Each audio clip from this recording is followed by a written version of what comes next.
আসসালামু আলাইকুম সবাইকে। কেমন আছেন আপনারা?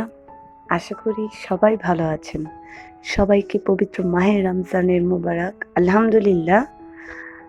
আমি আজ ভিডিওটিতে যখন ভয়েস দিচ্ছি তখন আলহামদুলিল্লাহ ১ম রোজা আমাদের শুরু হয়ে গিয়েছে।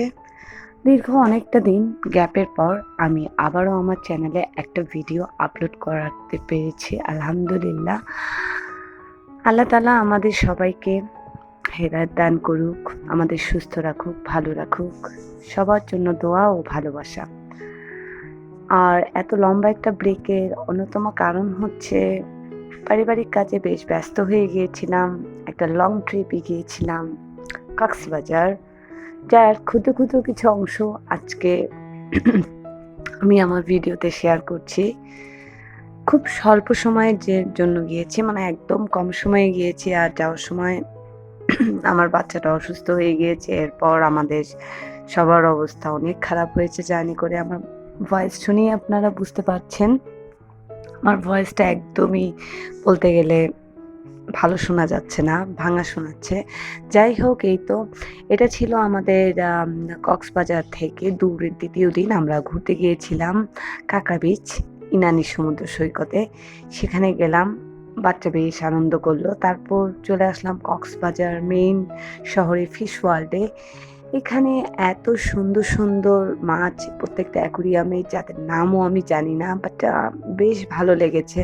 অজানা অচেনা অনেক মাছের সাথে পরিচিত হলাম। মনে হচ্ছে যেন একটা সমুদ্র নিচে চলে এসেছি, সমুদ্র গহ্বরে চলে এসেছি। এই যে ছোট্ট, ছোট্ট মাছগুলো, এদের কোনোটার নাম গাপ্পি, কোনোটার নাম রেইনবো ফিশ। এই মাছগুলো আসলে সৌন্দর্যের, আল্লাহ তাআলার যে অপার সৌন্দর্যের একটা ক্ষুদ্র অংশ আমরা দেখে এসেছি। আর আলহামদুলিল্লাহ অনেক ভালো লেগেছে। আর এত, এত ভিডিও মোবাইলে জমা হয়েছে যে আমি আসলে ভিডিওটাকে অতটা বড় করতে পারিনি। একে তো অনেক ব্যস্ততা, রমজানের যে কাজকর্মগুলো আছে আমি কিছুই করতে পারিনি। আর এটা হচ্ছে একদম যেদিন আমি চলে আসবো সেদিন সূর্যাস্তের সময় আমি এই ছোট্ট ক্লিপটা করেছি। অনেক বেশি মিস করব এই ক্ষুদ্র সময়টাকে। বেশ ভালো সময় কেটেছে প্রকৃতির সাথে। আর এক পর্যায়ে আমি সেই কাঁকড়া বিচে কিছু শামুক-ঝিনুক কুড়িয়ে নিয়েছিলাম এই সমুদ্র তীর হতে স্মৃতি হিসেবে রাখার জন্য। যাই হোক, আমি ফিরে এসেছি। আর এরই মধ্যে আমার বাসায় কিন্তু নতুন ২ জন সদস্য চলে এসেছে। একজনার নাম চিনি, আরেকজনার নাম মিনি। আমার বাচ্চা বেশ শখ করেছে পাখি, তো তাকে ২ টা বাজিগার পাখি আলহামদুলিল্লাহ এনে দিলাম তার খেলার সাথী করার জন্য। আর এই যে আমি চলে আসলাম দুপুরের রান্না, মানে এটা সেহরির রান্না আরকি, যেটা আমি করে রেখেছিলাম ১ম রোজার সেহরিতে। আর সাথে একটু মুরগিও ছিল আর একটু মাছ ভুনা করে নিলাম। যে যার যেটা পছন্দ সে সেটা খেয়ে নিবে। আর এই যে লোহার তাওয়াতে আমি মাছটা, যে অনেকদিন পর লোহার তাওয়াতে আমি মাছ ভাজছি, মানে এটাতে আমি কেন ভাজি না, চারিদিকে তেলটা ছিটে উঠে। যাই হোক, ছিটে উঠলেও কোনো সমস্যা নেই। হালকা তেল নিয়ে একটু লবণ ছিটিয়ে নিলে মাছটা খুব সুরসুর করে উঠে যায়। একদমই অসুবিধা হয় না, ভাজা, ভাজা করা যায়। মানে একদম প্রপার হয়। আর রমজানের মানে প্রস্তুতি বলতে আমি সামান্য কিছুই করেছি। এবার ওরকমটা করিনি। আলহামদুলিল্লাহ যা রিজিকে যা লাগবে তাই হবে। আল্লাহ তাআলা। একটু পেঁয়াজ বেরেস্তা করে রেখেছি। এভাবে একটা বক্সে টিস্যু দিয়ে এয়ারটাইট বক্সে আমি বেরেস্তাটা রেখে দিলাম। দেখেন, এই যে একদম বেশি করিনি, তাজা, তাজাই করব। তাজা খাবার খেতে ভালো লাগে। পরিবারের সবাই আসলে তাজাটাই পছন্দ করে।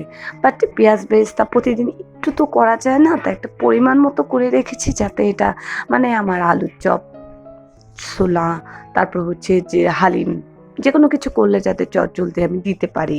তো সেই সুবিধার্থেই আমি আমার মতো করে রেখেছি। আর এরপর আমি ৪ ধরনের ডাল মিক্স করে পেঁয়াজুর জন্য করে নিলাম। মুগ, মুসুর, বুট আর খেসারি ৪ টাই নিলাম এবার অল্প, অল্প করে। এতটুকুই করলাম। একেকটা খণ্ড আমার একেকটা দিন হয়ে যাবে ইনশাল্লাহ। ওই যে বললাম না, একবারে বেশি কিছু করিনি। একবারে বেশি আসলে করে কুলাতে পারবো না। বাচ্চার স্কুল কিন্তু খোলা থাকবে, কারণ পুরো ফেব্রুয়ারি মাসটাই আমাদের বন্ধ ছিল বলতে গেলে। মানে স্কুল খোলা ছিল, ক্লাস হয়নি, ক্রীড়া প্রতিযোগিতা প্লাস সাংস্কৃতিক অনেক সরকারি বন্ধ ছিল, শবে বরাতের বন্ধ, তারপর হচ্ছে 21শে ফেব্রুয়ারি বন্ধ, এই সব মিলিয়ে আসলে ক্লাস হয়নি। এখন তো কিছুদিন ক্লাস হয়ে ইনশাল্লাহ বন্ধ দিয়ে দিবে। আর এখন তো টমেটোর সিজন, তাই না? অনেক ভালো ভালো টমেটো পাওয়া যায়। তো কিছু টমেটো দিয়ে আমি হট টমেটো সসটা করলাম। প্রতিবার আমি কিন্তু নর্মালটা করি, এবার একটা শেফের ভিডিও দেখে এই হট সসটা করলাম। আলহামদুলিল্লাহ খেতে কিন্তু অনেক বেশি ভালো লেগেছে। আর ইনশাল্লাহ ইফতারে আমার ভাজা পোড়ার সাথে এবার আমার নিজে হ্যান্ডমেড সসটা আমরা ইনশাল্লাহ আল্লাহ যদি রিজিকে রাখে আমরা খাবো।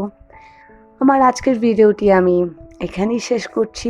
ভিডিওটি অত বড় করিনি, কারণ রোজা রমজানের দিনে সবাই এত বড় ভিডিও দেখবে না। ইনশাল্লাহ পরবর্তী ভিডিওতে কথা হবে। আসসালামু আলাইকুম।